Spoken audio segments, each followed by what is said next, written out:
bien, bonjour à tous, on se retrouve pour une toute nouvelle vidéo sur Sim Park Tycoon 2, le merveilleux jeu que vous pouvez retrouver sur Roblox, qui est gratuit, je le rappelle, même s'il y a des petits add-ons qui sont super importants à avoir pour pouvoir faire un parc comme je fais actuellement, notamment avec les petites collisions, avec le rescale des objets, voilà, c'est ce genre de choses qui je trouve assez sympa pour pouvoir un jeu assez complet. Mais bon, ça c'était la petite parenthèse. Voilà, on se retrouve pour une fois pas sur notre merveilleuse zone d'entrée, parce que je me suis dit, tiens, faudrait peut-être changer un jour, éviter à chaque fois de se retrouver dans la même zone. Alors je vous propose à chaque fois de changer de zone à chaque début d'épisode. Donc cette fois-ci on se retrouve dans la zone western, même si c'était pas la zone western qui a eu le plus de changements. Par contre c'est vrai que j'aurais peut-être dû quand même faire une dernière fois une introduction dans la zone d'entrée, parce qu'en fait on va parler tout de suite, dès maintenant, de la zone d'entrée. Parce que souvenez-vous, la dernière fois on avait commencé, on avait même continué à faire les bureaux de notre parc, mais je me suis rendu compte de quelque chose. Alors c'est pas quelque chose que vous allez voir maintenant, mais c'est plus quelque chose que vous allez surtout apercevoir plus tard. Déjà là, on l'entrevoit un petit peu, c'est déjà nos bureaux du parc, mais le problème c'est que les bureaux du parc sont beaucoup trop visibles, hein, ni plus ni moins, parce qu'en fait, regardez, on voit trop à travers les vitres. Autant on voit pas très bien notre petit snack qui est en contrebas, par contre, quand on regarde en haut, là on voit trop. On voit beaucoup trop. Alors honnêtement, il y a deux solutions à apporter. C'est une solution qu'on va étudier aujourd'hui, c'est l'extinction des lumières. On va essayer de voir si en éteignant toutes les lumières, on ne voit plus rien, ou autrement on pourrait essayer de mettre des rideaux, un petit peu comme ce qu'on a fait à l'étage du dessous avec le merveilleux petit fast-food. Le problème, c'est qu'en éteignant les lumières, il va forcément falloir les allumer quand on va dans le bureau, quand on fait nos petits travails, quand on va en salle de réunion, voilà, ce genre de choses. Faut bien y faire attention, et on va utiliser quelque chose qu'on n'a jamais utilisé auparavant, ce sont les détecteurs de mouvement, et vous allez voir qu'il y a plein de petites subtilités aux détecteurs de mouvement qu'on n'a jamais abordées. Mais ça, ce sera pour tout à l'heure, puisque juste avant, on va un petit peu faire une petite digression du côté de notre zone steampunk. À chaque fois on y va, et à chaque fois il y a des nouveautés, parce que ni plus ni moins que c'est l'une des plus grandes zones qui n'a pas reçu encore de refreshment, de rethématisation, et il faut dire qu'il y a eu du boulot depuis la dernière fois. Je pense que vous devez le voir pour les plus affûtés d'entre vous. Déjà, on va commencer par quoi? Alors peut-être le plus visible, hein, c'est le Scream & Swing SNS Sensei qui a reçu un remodelage de sa file d'attente, parce que souvenez-vous, on avait une file d'attente pas très belle, avec de barrières un petit peu noires, très sombres, avec peu de thématiques, peu de détails. Il y avait certes la petite toise que vous voyez ici, hein, la toise qui permet de mesurer nos visiteurs pour savoir s'ils peuvent faire l'attraction ou non. Mais par contre, ça manquait très clairement d'éclairage, hein, de une, ça manquait également de détails et surtout de cohérence colorimétrique par rapport à ce qu'on avait fait du côté, voilà, de la machine à vapeur. J'ai repris le même style, hein, la colorimétrie et le style de la machine à vapeur, pour pouvoir l'appliquer sur notre Scream & Swing SNS. Par contre, j'ai pas repris l'entièreté du style, parce que vous devez l'apercevoir sans doute, c'est que j'ai pris beaucoup plus de béton, hein, tout ce qui est la base notamment de la structure de notre Scream & Swing. J'ai utilisé du béton un petit peu pour rappeler les fondations de notre attraction, hein, qui sont toujours présentes, qui sont là. Donc ça, c'est la première grande ajout. Et après, ce que j'ai fait, c'est que j'ai derrière mis du métal, j'ai stylisé également le métal, j'ai mis des rivets, etc. Je pense que vous devez le voir. C'est surtout des détails qui ont été ajoutés aux barrières, parce que c'est vrai que les barrières étaient assez simples, assez sobre, et on pouvait très facilement pouvoir pénétrer dans la zone du Scream & Swing quand il fonctionnait. Là désormais ce n'est plus le cas, des barrières plus hautes et beaucoup plus réalistes, hein, par extension. Ce que j'ai fait également, c'est que j'ai rajouté le même design de lampadaire que j'ai fait de l'autre côté, parce que souvenez-vous, quand on avait fait la machine à vapeur, j'avais fait de tout nouveaux designs de lampadaire, c'était il y a 2 épisodes déjà je crois, donc ici, hein, et puis j'ai également fait, voilà, les petits lampadaires qui longent notre merveilleux style railroad. Ouais, donc j'ai ni plus ni moins dupliqué ce design de lampadaire pour pouvoir l'appliquer dans ce coin-ci de la zone thématique sur le Scream & Swing. Également, ce qui a été fait, c'est qu'on voit donc toute une structure que vous voyez dans quelques instants, enfin que je vais vous expliquer dans quelques instants, parce qu'elle a une réelle utilité. Ce que j'ai fait, c'est que j'ai également fait un petit toit. Alors ce toit-là, il a une réelle utilité, un petit peu comme c'est une grande structure. Cette fois-ci, je vais vous l'expliquer maintenant, je vais pas vous faire durer le suspense. En gros, si vous voulez, c'est là pour sécuriser un petit peu la zone. En cas de problème, par exemple, on ne sait jamais, il peut y avoir un lost article, un lost items, une personne qui lâche, je sais pas, son téléphone et qui tombe sur l'allée des visiteurs, et ni plus ni moins, ça tombe pas forcément sur la gueule du visiteur. Voilà, c'est la première grande utilité de ce préau. La seconde utilité, qui est la plus grande, parce qu'on aurait pu appliquer le fait que, écoutez, il peut avoir un objet qui tombe juste ici, et donc forcément le visiteur peut se le prendre dans la gueule aussi ici, mais donc La raison principale, ce dont pourquoi j'ai rajouté ce petit préau, c'est ni plus ni moins que nos visiteurs peuvent avoir un accès. En fait, si jamais ils sautaient auparavant trop haut, s'ils sautaient auparavant trop haut, ils pouvaient toucher le Scream and Swing, et là c'est beaucoup plus dangereux. Il y a plus de probabilité que quelqu'un saute mal intentionnellement ou qu'il lève le bras trop haut pour se faire choper le petit wagonnet. Tandis que là, s'il touche le plafond, on va dire que ça ne pose pas de problème. À la limite, il se dégueulasse la main si c'est bourré de chewing-gum. Bon, là ce n'est pas le cas, mais on parle d'un parc d'attraction de base. Je le rappelle qu'on joue le plus RP possible. Et donc j'ai mis des petites barrières également ici, parce qu'ici j'ai fait un gros trou. Et dans ce trou, on a une machine à fumer et des diffuseurs de fumée, j'en ai mis un petit peu partout au niveau de la zone de notre Scream and Swing. Pourquoi? Parce qu'en fait, j'aimerais à l'avenir créer un programme personnalisé pour notre Scream and Swing qui nous dise, ok, à tel moment on va activer les effets de fumée, à tel moment on va utiliser tel effet d'éclairage, etc., etc. Un petit peu comme ce que je vous évoquais déjà avec la machine à vapeur, mais c'est quelque chose que j'aimerais également appliquer à notre Thrill Ride. Il y a plein de petites choses également, voilà, qui ont changé par rapport à l'éclairage, notamment ici vous devez le voir. Alors cet éclairage rouge, il existait déjà, il était déjà incrusté dans la fondation de ce petit Scream and Swing, mais j'ai mis deux petits bitoniaux. Alors c'est pas tout à fait des boutons, c'est plus des voyants lumineux. Ces voyants lumineux sont au nombre de 2, un vert, un rouge, et j'aimerais pourquoi pas, lorsque l'attraction est en fonctionnement, le mettre en vert, et à l'inverse, quand il n'est pas en fonctionnement, le mettre en rouge, ou on peut même inverser la logique, ça pourrait être une solution. Mais vous voyez, créer des petites interactions entre l'éclairage, entre la zone thématique, entre les effets sensoriels avec la fumée, voilà. Ce genre de choses pour pouvoir rendre l'attraction encore meilleure dans son programme, dans son fonctionnement et même dans son visuel. Voilà, c'est tout ce qui m'importe en tout cas pour l'amélioration de cette zone thématique et du Scream and Swing. J'ai également mis un petit diffuseur de fumée qui est très discret mais qui est juste ici. En fait, c'est intégré pile poil dans la structure de notre petite machine. Voilà, j'ai mis un peu de tuyau. Ça nous permet un petit peu, voilà, de rajouter des petits détails, des petites choses environnantes qui nous permettent de nous rendre compte d'un environnement crédible. Et voilà, c'est tout l'enjeu un petit peu que j'aimerais donner à cet endroit-ci. Autre chose également, c'est le snacks. On a donc le second snacks du parc, je le rappelle, le premier est juste ici, il est au niveau de l'étage de la transition entre notre zone merveille et notre zone steampunk. Ça fait très longtemps que je ne l'ai pas appelé comme ça. Et souvenez-vous, voilà, c'était plus un restaurant finalement qu'un snacks parce qu'on avait des places assises. Par contre, ici, je pense que vous devez le voir, donc déjà le design a été revu, il a été beaucoup plus rehaussé, j'ai rehaussé le bâtiment, j'ai mis des fenêtres, un petit peu finalement dans la continuité du design du bâtiment, de la file d'attente de la machine à vapeur, de l'entrepôt de la machine à vapeur, voilà, et les détails sont absolument sublimes, on a un bel éclairage, on a beaucoup d'enluminures, beaucoup de détails avec des rivets, avec des encoignures arrondies, avec des petites barrières en hauteur, avec des petites poutrelles également, voilà, beaucoup de choses, avec les fenêtres aussi, voilà, les grandes fenêtres. Voilà, c'est plein de choses, plein de petits détails qui ont été dimensionnés évidemment pour éviter, voilà, que ça fasse trop imposant. Vraiment, tout a été fait avec soin et le snack, je pense, n'a jamais été aussi beau et aussi attrayant pour pouvoir consommer. Je pense que je vais différencier dès à présent restaurant de snacks. Comment on conçoit un restaurant finalement, comme ce qu'on a fait avec par exemple le restaurant de la zone d'entrée, celui que je vous évoquais tout à l'heure, en sous-sol de nos bureaux, et celui du dessus, tout simplement avec des vraies tables, avec des vraies chaises où nos visiteurs peuvent s'asseoir et consommer. Voilà, à la différence de ce snack où il n'y a pas du tout ça.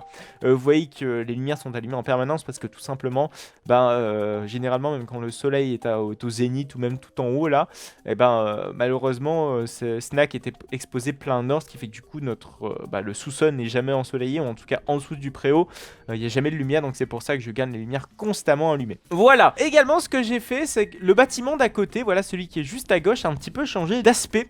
C'est très simple en fait, ce que j'ai fait ni plus ni moins, c'est changer la texture et changer les couleurs.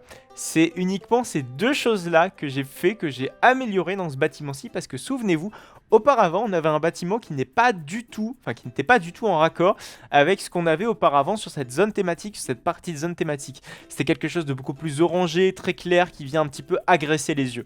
Là, c'est beaucoup plus tendre, beaucoup plus smooth, beaucoup plus vieux aussi, beaucoup plus vieillot, avec des rappels finalement au béton qu'on a au niveau des fondations. Tout n'est pas terminé parce qu'en fait, en réalité, j'aimerais mettre du détail, mais là, pour l'instant, je trouve que ça a déjà un rendu clairement meilleur, rien qu'en changeant la couleur et les textures.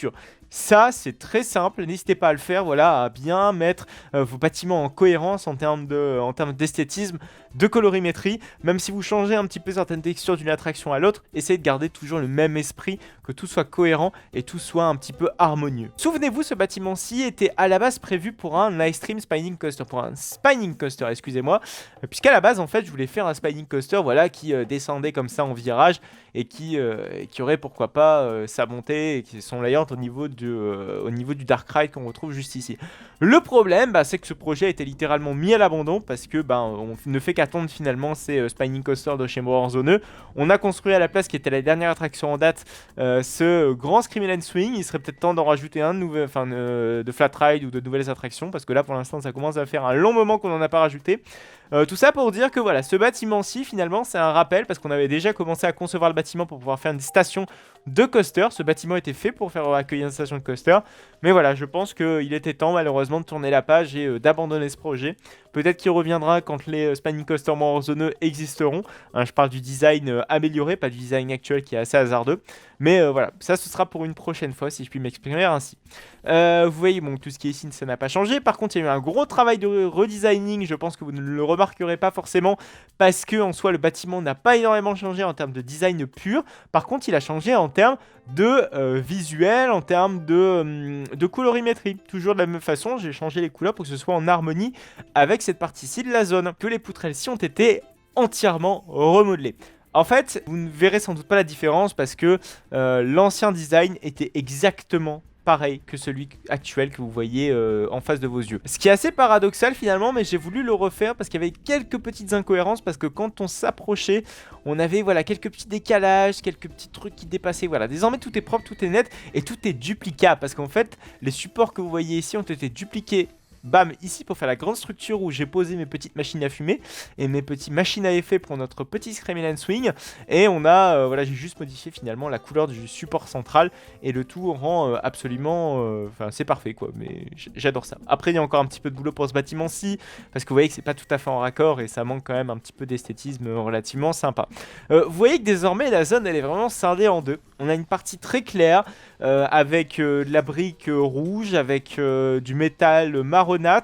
Voilà, cette partie-ci, la zone, voilà, ce sera coupé du côté donc de la zone du Screaming and Swing et du Balloon Race. Par contre, vous devez le remarquer et l'entrevoir désormais, c'est que tout ce qui est couleur très sombre, noir, etc., c'est plus du côté de Steel Railroad. Donc vous voyez que désormais la zone elle est un petit peu coupée en deux.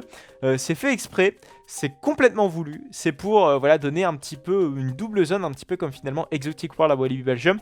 Vous avez d'un côté la zone de Conda et de l'autre Tikiwaka. Tikiwaka c'est plus un petit peu fun, un petit peu dans le style Crash Bandicoot si vous connaissez ce jeu vidéo.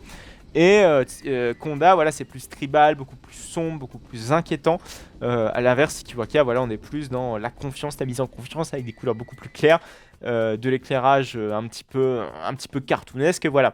Deux choses différentes pour finalement créer une seule et même zone, la zone Exotic World. Ici c'est la zone Steampunk, mais vraiment découpée en deux parties avec les attractions beaucoup plus calmes et les attractions à sensation plus forte avec le merveilleux Steel Railroad. Voilà, c'est un petit peu l'esprit que adopte de plus en plus cette zone thématique et la zone Steampunk. Je pense que vous devez le voir, on a également le bloc sanitaire qui a changé de design. C'est vrai qu'auparavant, même dès la semaine dernière, je vous ai présenté un design qui était temporaire finalement parce que là j'ai complètement changé. On avait, si vous voulez, une genre de boule là qui dépassait de notre bâtiment. C'était pas très joli. Alors en soi, je savais ce que je voulais faire, mais il y avait un truc qui me gênait quand je l'avais mis en place, c'est que quand on arrivait dans la zone, si vous voulez, ce gros renforcement, gâchait un petit peu la vue de notre machine à vapeur. On voyait ça en premier, il fallait seulement passer le truc pour voir la machine à vapeur. Or, c'est clairement un élément central de notre zone thématique, et je voulais vraiment, dès qu'on entre dans cette zone, qu'on voit directement notre petit Balloon Race. Et derrière seulement qu'on aperçoive notre petit roller coaster qui est donc Steel Railroad. Et le tout est vraiment parfait et nickel désormais. On n'a plus cette vue qui est complètement coupée. Alors le bâtiment est en cours de construction, même de reconstruction, parce qu'on a clairement changé de design, hein, c'est ce que je vous expliquais. Mais ça manque déjà d'éclairage, de détails, de métal, de béton, voilà, plein de matériaux, plein de choses qui manquent encore pour avoir un bâtiment complètement uni et beaucoup plus cohérent que ce qu'on a actuellement. Même les fenêtres, hein, ça manque de détails, les fenêtres n'ont même pas été terminées et on voit clairement que dalle si on veut aller pisser. Voilà, c'est des choses qui manquent, c'est des choses qui vont être rajoutées, ne vous inquiétez pas, ce sera pas pour la prochaine fois peut-être, hein, peut-être que, si je pense que même ce sera pour la prochaine fois parce que vu comment c'est un petit peu central hein, sur la zone thématique, je pense que ce sera l'une de mes priorités pour la suite. Voilà, c'est tout pour la zone steampunk. Petite dernière chose également, c'est qu'il y a eu un tout petit peu de changement du côté de la zone western. Parce que, ben, tout simplement, on voyait ni plus ni moins beaucoup trop la zone steampunk du côté de la zone western. Donc déjà, il y a eu un gros bâtiment de fait avec la zone des blocs sanitaires. Donc du coup, ça a permis vraiment de bien délimiter la zone steampunk de la zone western. Et je me suis permis de prolonger le mur de la prison, voilà, qui est désormais beaucoup plus loin, qui va beaucoup plus loin et qui permet d'englober tout et qui nous permet de ne plus voir rien du tout de la zone steampunk quand on est dans la zone western, quand on est ici. Alors évidemment, il y a encore du boulot au niveau de cette zone bétonnée là, qui a changé de texture, hein, si vous l'avez remarqué. Mais voilà, du côté de la zone western, ça pose encore un petit peu problème. C'est pas encore super joli. Voilà, bah écoutez, putain, ça avance bien, j'aime bien voir notre parc avec beaucoup de nouveautés. Je pense qu'également vous aussi vous appréciez voir quand il y a du contenu nouveau sur ce merveilleux petit parc d'attractions. C'est tout l'enjeu évidemment que je souhaite donner d'épisode en épisode à notre merveilleux petit parc. On va revenir sur quelque chose que je vous évoquais en tout début de vidéo et après je pense que malheureusement on se laissera là, mais il y a beaucoup de choses à dire, ne vous inquiétez pas, donc ça se passe au niveau des bureaux. Alors, je vous expliquais en début de vidéo qu'il y avait un gros problème, c'est qu'on voyait les bureaux de l'extérieur. Alors, la solution que j'évoquais tout à l'heure, c'est... Ah bah regardez, ça a fonctionné. Ça a fonctionné, mais ça n'a pas fonctionné comme je le voulais. Parce que si vous voulez, en fait, j'ai commencé à tourner l'épisode, hein, l'épisode de Theme Park Tycoon 2 une première fois. Mais malheureusement, mon record était absolument dégueulasse. En gros, si vous voulez, il y avait un gros zoom dans l'image pendant la totalité de l'épisode. Donc du coup, je l'ai, si vous voulez, cet épisode est un petit peu la deuxième prise de ce même épisode.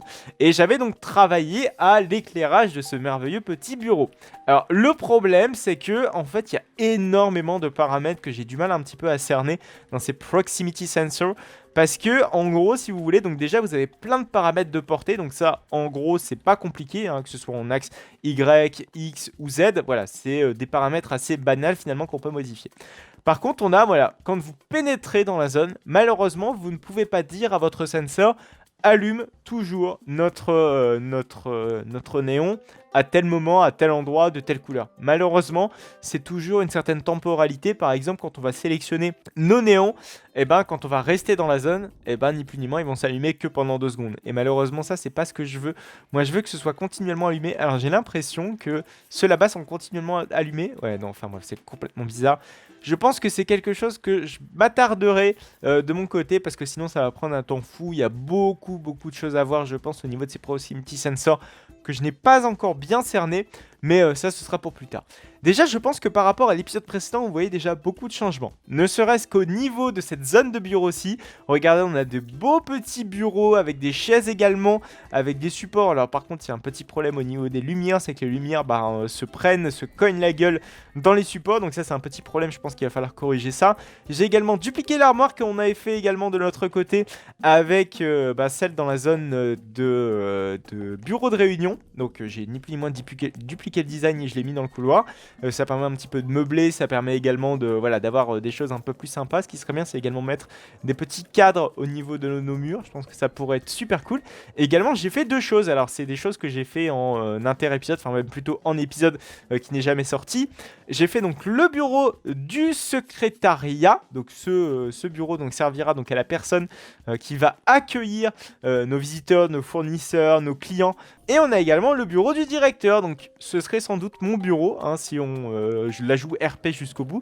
Ce serait donc mon bureau, on va pouvoir y mettre plein de petites choses à droite et à gauche, des objets, des armoires, évidemment le bureau du directeur. on l'a mis de telle sorte qu'il ne soit pas visible des autres, des personnes qui sont dans les bureaux, évidemment. Hein. Regardez, on connaît la technique, on met l'écran d'ordinateur à contre-couloir, hein, bien sûr, évidemment. Bon, ça c'est des choses évidemment que je vais travailler de mon côté, je vais essayer d'améliorer, mettre des détails, mettre des petits props, des petits objets pour rendre le tout assez réaliste. Ce que j'aimerais faire également, c'est rendre ces bureaux fonctionnels. Vous voyez déjà, il y a déjà un petit sujet de sensor qui nous pose problème, mais j'aimerais mettre, pourquoi pas, une armoire électrique. Ça, ce sera pas exactement ici, ce sera sur une extension du parc, vous allez voir ça beaucoup plus tard, où on va mettre des armoires électriques qui vont nous permettre de contrôler absolument toutes les lumières de notre parc, de contrôler tous les shows. Ce sont des show control, des shows, voilà, vraiment mettre là où c'est la salle de contrôle, la salle de commande globale de notre parc d'attractions, mais ça ce sera pour plus tard. Voilà, c'est un petit projet qui va encore nous demander du temps. Voilà, c'est quelque chose que je vous évoquais tout à l'heure, je pense que l'on a directement l'illustration. Désormais, quand on est ici, on lève un minimum la tête, limite on voit clairement plus nos bureaux que ce qu'on a juste en bas, c'est-à-dire le snack. Alors justement, on veut quand même attirer nos visiteurs dans le snack pour pouvoir consommer, pour pouvoir manger un sandwich, pour pouvoir manger un burrito, je ne sais quoi encore, mais pour pouvoir consommer et non pour aller voir dans nos bureaux et qu'ils soient peut-être un petit peu trop indiscrets. Voilà, donc c'est toutes les choses que je souhaite faire, toutes les choses qui ont été faites, vous les avez vues dans cette vidéo, c'est les petites nouveautés, c'est également le futur de ce que je vais donner à nos merveilleux bureaux. Voilà, c'était un long épisode, il y avait beaucoup de choses à dire, j'ai presque pas construit avec vous, mais pour une fois ça fait du bien finalement de parler et de vous montrer tout ce qui a été fait et de vous restituer un petit peu toutes les idées que j'ai sur le parc, c'est un petit peu nécessaire et c'est pour moi immanquable. J'espère tout du moins que cette vidéo vous aura plu. Si tel est le cas, évidemment, n'hésitez surtout pas à liker cette vidéo puisque ça vous permet un petit peu de donner votre avis sur la série de vidéos. Ça vous permet, moi de mon côté, ça me permet de voir si cette série plaît toujours autant. Donc n'hésitez surtout pas, c'est super important. Vous pouvez également me retrouver sur mes réseaux sociaux, à savoir Instagram. Vous pouvez également me retrouver le samedi à 14 h pour de l'Olympics 2, sauf ce samedi-ci parce qu'il va y avoir une vidéo d'un tout nouveau jeu vidéo. Je vous laisse vraiment voir ça, c'est ce samedi à 14 h, ne manquez pas ça. Ça va être un épisode pilote, si jamais cela vous plaît, ça risque de continuer. Si jamais ça ne vous plaît pas trop, je pense que ça risque de s'arrêter. Bref, c'est vraiment avec vos retours que je vais prendre la décision de continuer ou non la série Enemies 2 ou de continuer la série qui arrivera peut-être. Merci à vous en tout cas de m'avoir suivi pour cette vidéo. On se retrouve donc la semaine prochaine à 14 h pour du Sim Park Tycoon 2. N'hésitez surtout pas à liker, à commenter, à vous abonner pour ne plus manquer aucune autre de mes vidéos. Allez, à plus tard!